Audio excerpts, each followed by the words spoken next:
Unit के अंदर वो लड़का एक अरसलान था और उसको पीछे से डिक्टेट उनकी वाइफ करती थी बुशरा बीबी, और वो बताती थी कि तुमने ये कहानी बतानी है, अमेरिका से आज़ादी, ग़ुलामी, ये वो, और पीछे उनके डॉक्टर्स बैठे थे जो उसको बना के देते थे, और वो पूरी पाकिस्तान की रियासत के वसाइल के साथ अमरीकी हुकूमत पर ये इल्ज़ाम लगाकर कि आपने हमारे मुल्क के अंदर से हुकूमत गिराई है। कम ऑन मालिक साहब, तो उसमें आप लोगों ने क्यों नहीं केस बनाया for this miss use of funds? मैं सर आपको बताऊं, मैंने in the very first meeting, मैं ऑन रिकॉर्ड ये कह रहा हूँ, मैंने लॉ मिनिस्टर से कहा, मैंने कहा आज़म साहब आप जुर्म कर रहे हैं। कहते क्या कह रहे हैं? मैंने कहा 4 पर्चे बनते हैं इनके ऊपर, और ये मेरी तारीख गवाह रहेगी इस बात की। मैं आपको ये बात आज पूरे वसूख से सर कह रहा हूँ, just hear me out for a minute. Qasim Suri ने जो यही साइफर था, आप इस खत को मामूली ना लें, इस खत का इस्तेमाल कहाँ हुआ? इस खत का पहला इस्तेमाल हुआ उन मिनट्स का पार्लियामेंट के फ्लोर पे। आइन ये कहता है कि जब तहरीक अदम एतमाद आई होगी तो आप असेंबली की डेसोल्यूशन नहीं कर सकते। ठीक है। साइफर को बुनियाद बनाकर सूरी ने असेंबली का इजलास बर्खास्त की और रूलिंग दी। ठीक है। साइफर का पहला गलत इस्तेमाल आर्टिकल 6 बनता है sir, number 1 playing fraud upon the constitution. Azam Nazeer Tarar law minister, वर्दी मेरे बड़े भाई हैं, वकील हैं, पर मुझे शदीद इख्तलाफ था उनकी इस पोजीशन के साथ। मैंने कहा, वो मुझे कहते हैं सब वर्जन पे जजमेंट्स हैं, एब्रोगेशन पे जजमेंट्स हैं, वो कहते हैं कि constitution as a whole subvert. मैंने कहा नो, नॉट एट ऑल।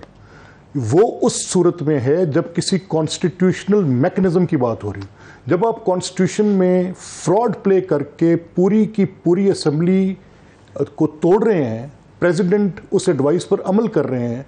इस पर आज़म साहब ने मुझे कहा कि यार ये तो रोज़ कोई ना कोई अनकॉन्स्टिट्यूशनल काम होता है, हम 199 में जाते हैं तो उसको हम सबवर्जन। मैंने कहा सर आपका ये आर्गूमेंट आई कांट बाय।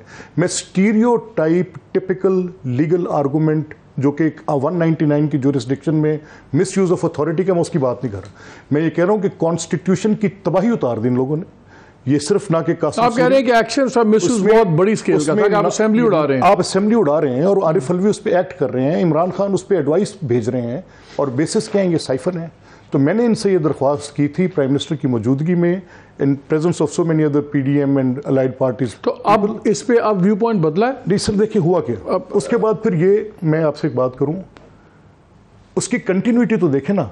जब एक गैर आईनी काम होता है ना मालिक साहब, फिर इट ब्रीड्स मोर अनकॉन्स्टिट्यूशनैलिटी। ये गैर आईनी काम की इब्तदा Suri, Imran Khan, Arif Alvi, and then coming to Punjab, governor Sarwar, then Pervez Ilahi, then that Umar Chima, then unconstitutional acts were, mushroom growth हुई उनकी। फिर वो ऐसे हुए कि आइन को उठाकर इस पूरी एक्सरसाइज में तहरीक इंसाफ और उसकी जमात के ज़िम्मेदारान ने, इसलिए वो ट्रेंड अब चल रहा है। नहीं सर, ऐसा आप लोगों ने भी 14 मई फारग कर दिया। मालिक भाई देखें, मुझे प्लीज अलाउ मी, मुझे एक चीज़ जस्टिफाई करने की इजाज़त दें। देखें, जब ये असेंबली तोड़ रहे थे, मैं परवेज़ इलाही साहब के पास, उनके आपको पता है एक बड़े उनके वो करीबी साथी हैं, इकबाल फोटोग्राफर, और मेरी चोई साहब के साथ एक ताल्लुकदारी भी है। मैंने उससे कहा, मैंने कहा यार मैं मिलना चाहता हूँ इनसे। मैंने मोहम्मद साहब को फ़ोन किया, मैंने कहा अगर आपने ये असेंबली तोड़ दी, नतीजा क्या होगा? आप पॉलिटिकल स्पेस लूज़ करेंगे और ज़िम्मेदार इमरान खान होगा, और उसके अंदर जो कंधा इस्तेमाल हो रहा है वो परवेज़ इलाही का हो रहा है। या आपने मोहम्मद को कहा? सबको कहा इनको, मैंने बार बार इनसे मैंने ये बात की। मैंने कहा यहाँ थोड़ा वक्फा लें। मैं आपसे ये बात कहूँ सर कि जब आप एक ऐसा काम करते हैं जो किसी पॉलिटिकल एक्सपीडियंसी के नतीजे में, आप मुझे बताएं ना, तसव्वुर करें कि केयर टेकर के निज़ाम में 90 दिन का इंतखाब एक सूबे में, वो भी लास्ट लेग में जिसमें सिर्फ 3 माह बाकी रहते हो, कैसे मुमकिन है कि साइकिल डिस्टर्ब हो जाएगा? तो क्या वो जो फेडरल गवर्नमेंट बैठी थी, that was sleeping over their rights? तो उनकी पॉलिटिकल पार्टीज वहाँ पे मौजूद नहीं थी, वो इसको फाइट आउट ना करते। And how skilfully they did it. इसमें आप क्या कर सकते हैं? It was all political, it was all, ये एक्ट्स पॉलिटिकल नहीं थे, ये क्रिमिनल थे जो पीटीआई ने की। सूरी का साइफर की बेस पर इसको उड़ाना क्रिमिनल था, आरिफ अलवी का उस इल एडवाइस के ऊपर तोड़ना क्रिमिनल था। इन 3 सुप्रीम कोर्ट के जजेस, with utmost respect what I say, मुझे I was taken aback when I heard that judgment. 63A की बात कर रहे हैं? 63A तो बाद में आई ना। अच्छा, इसके ऊपर, ये इसके ऊपर जब असेंबली की मैं ये सोच रहा था they will call this gentleman Suri, ये वो आर्टिकल 69, लेकिन उन्होंने अंडू तो कर दिया ना, उनका नहीं वो इलीगल है। देखें अपना मालिक साहब, आपकी बड़ी ताल्लुकदारी थी मोहतरम Saqib Nisar sahab, personally know that, right? I even remember you speaking to him on phone at one time, he was, जब उनका वो था। मैं सिर्फ आपसे एक बात कहूँ सर, جب آپ ایسی ججمنٹس دیتے ہیں جن ججمنٹس کے ساتھ آپ پلے دا گیلری کرتے ہیں، دونوں فریقین کو سامنے رکھ کے کوئی معاملہ فہمی کرنے کی کوشش کرتے ہیں، تب انصاف کا قتل ہوتا ہے. اگر اس وقت اس چیز کا نوٹس جیسے جسٹس جمال مندوخیل کے نوٹ میں موجود ہے اور یہ بات کہی جاتی ہے میاں خیل اس کے بعد دیکھیں نا، اس کے بعد پارلیمنٹ سلیپٹ اوور اٹ. میں نے پارلیمنٹ کے 20 ممبر سے کہا کہ یار میں نیشنل اسمبلی کا ممبر نہیں ہوں، لیکن یہ ایکٹ جو سوری نے کیا ہے، آپ لوگ کانسٹیٹیوشن کا تماشا کیا اب جب آپ کو یہ آگے ہیں اعظم خان صاحب، تو کیا اس کے بعد اب رویے بدلیں گے کہ اب آپ لوگ اس طرف جائیں گے جدھر آپ؟ سر اگر میرا کل کو ثابت ہو کہ میں نے 90 دن کے انتخاب میں آئین کو توڑا ہے اور اس کی پوری تشریح جو اس آرٹیکل کی موجود ہے اس کے ساتھ آپ بحث کر لیں تو ٹھیک ہے، میں جرم آپ لوگ بھی اسی طرف نہیں چل پڑے جدھر خان صاحب تھے، نہیں چھوڑوں گا، اندر کر دوں گا، فلان کر دوں گا، آپ لوگ بھی ادھر نہیں چل پڑے؟ مالک صاحب دیکھیں، میرا جب یہ سب کچھ کر رہے تھے، میں بے شمار دفعہ ٹی وی پہ اور بے شمار دفعہ with in our own party circles ہم یہ کہتے تھے کہ یار یہ ایک بیسٹ جو ایٹ دا بیسٹ بات اس وقت چل رہی ہے نا، وہ لگ یہ رہا ہے کہ ہم میڈیول ایجز میں زندہ ہیں. Do you think that I feel happy with دس؟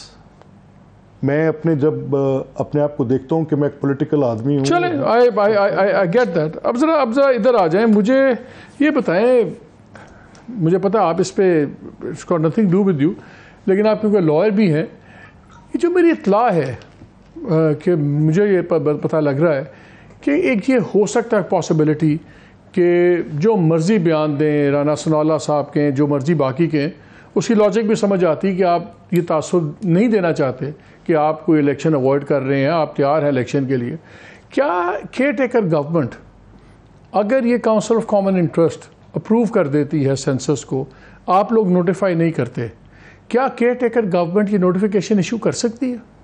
میرا خیال ہے لیگلی اینڈ ویری کانسٹیٹیوشنلی اگر کاؤنسل آف کامن انٹرسٹ اس کو اپروو کر دیتی ہے تو then there is it will be deemed to be notified. Notification تو پھر اس کا کانسیکوینس ہے اور اس کے لیے لیکن لیگلی تو جب تک notification, that is why interior minister نے کہا ہے کہ جی اگر ہو بھی گیا تو ہم نوٹیفیکیشن ایشو نہیں کریں گے. میرا خیال یہ شاید انٹیریئر منسٹر کو اپنی پوزیشن کو دوبارہ ان کو اس کو دیکھ لینا چاہیے، کیونکہ اگر لیٹ سے اگر کاؤنسل آف کامن انٹرسٹ 1 تاریخ کو بیٹھتی ہے اور وہ اس کو اپروو کر دیتی ہے تو پھر اس کا نتیجہ یہ ہوگا کہ ایک سرٹن اماؤنٹ آف ڈیز میں، یا وہ 7 دن ہیں یا 14 دن ہیں، مجھے شور نہیں ہے، اوکے، تو اس میں وہ پھر نوٹیفائی ہونا ہے.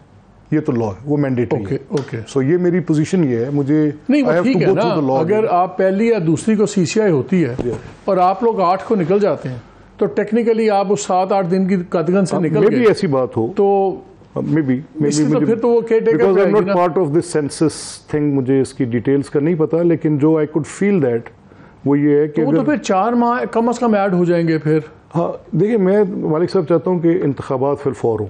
میری اپنی اگر مجھ سے ذاتی رائے پوچھیں، اس کی 2 وجوہات ہیں. دیکھیں کہ اگر یہ انتخابات کسی وجہ سے بھی ایک دفعہ تاخیر کا شکار ہوئے تو جو میرا فیئر عمران کے انتخاب کے ٹائم پہ یہ تھا جب یہ اسمبلی توڑ رہا تھا، تو یہ انکانسٹیٹیوشنلٹی فردر انکانسٹیٹیوشنلٹی بریڈ کرتی رہے گی.